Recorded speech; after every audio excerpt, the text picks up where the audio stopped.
What is a Googol? A Googol is a number that somebody somewhere came up with that is 10 to the 100th power. That's a 1 followed by 100 zeros. Now somebody just said, okay, a Googol is a 1 followed by 100 zeros, 10 to the 100th power. But that's just a number. And what kind of a number is that? I mean, how big is a Googol? To give you an idea how big a Googol is, we'll consider a number like 1,000. If you take 1,000, which is 10 times 10 times 10, that's 10 to the 3rd power. If you imagine a $1,000 bill, and you have 1,000 of those, that is 1,000 times 1,000, or 1,000,000. That's 10 to the 3rd times 10 to the 3rd, which is 10 to the 6th. 1,000,000 is a 1 followed by 6 zeros.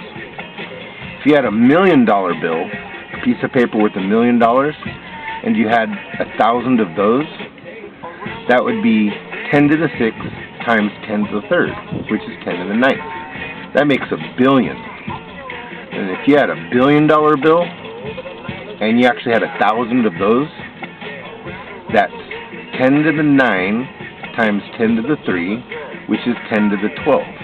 That's a trillion. A trillion dollars is 10 to the 12th power. Now, if you were to take that $1 trillion and multiply it by a trillion, so that's a trillion $1 bills, that becomes 10 to the 12 times 10 to the 12, which is 10 to the 24th power. That's a pretty big number. I mean, a trillion times a trillion. Well, if you take a handful of dirt that has a certain number of atoms in it, you know, protons, electrons, neutrons, and somebody somewhere found out about how many atoms are in a handful of dirt, or a handful of carbon, or a handful of other chemicals. And it turns out that that number is something like 6 times 10 to the 23rd power.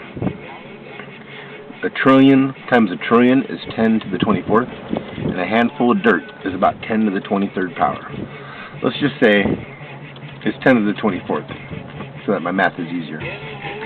If you had a handful of dirt that has 10 to the 24th atoms in it, then you could take that handful of dirt and multiply it by a trillion. So like a trillion handfuls of dirt. That adds up to probably a mountain or so. You know, a trillion handfuls of dirt, that might equal a mountain, right? Well, that's going to be 10 to the 24th times 10 to the 12th, which is 10 to the 36th. A mountain has about 10 to the 36th atoms in it.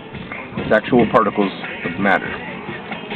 And if you were to take that mountain that has 10 to the 36 atoms in it and multiply it by a trillion, so you have a trillion mountains, that's 10 to the 36 times 10 to the 48, or 10 to the 36 times 10 to the 12, which is 10 to the 48.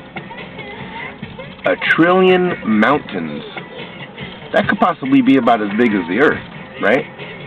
A trillion mountains. Well, that would be 10 to the 36 times 10 to the 12, which is 10 to the 48. The Earth probably has 10 to the 48 particles in it. That's a 1 followed by 48 zeros.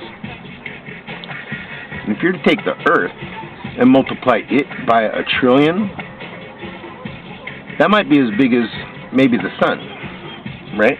You know, a trillion Earths. You know, that's 1,000,000 times 1,000,000 of the Earths. That would be 10 to the 48 times 10 to the 12, which is 10 to the 60, a 1 followed by 60 zeros. The Sun has about 10 to the 60 particles in it. If you look into the sky and you see all these stars, you might think, wow, there's probably a trillion stars out there. Well, you can take that 10 to the 60, that's the number of particles in our Sun, and multiply it by a trillion, which is 10 to the 12, you get 10 to the 72. That's 1 trillion stars has 10 to the 72 atoms in it. And if you think for every star out there, there's probably a trillion more stars that we don't know anything about, that we've never seen, that's like behind the other stars, then you can take that 10 to the 72 and multiply it by a trillion. That means for every star out there, we're taking into account that there's a trillion others that we didn't see. And that ends up being 10 to the 72 times 10 to the 12, which is 10 to the 84. And that means our star plus a trillion other stars times a trillion is 10 to the 84 atoms. And if you decide to multiply that by a trillion again, that's like a trillion different universes that we're aware of. And even a trillion that we don't, that becomes 10 to the 84 times 10 to the 12th, which is 10 to the 96. That's the number of particles in the entire universe, times a trillion, times a trillion. 10 to the 96, the number of particles in the entire universe, isn't even as big as a Googol. Because a Googol is 10 to the 100th power. Crazy, huh?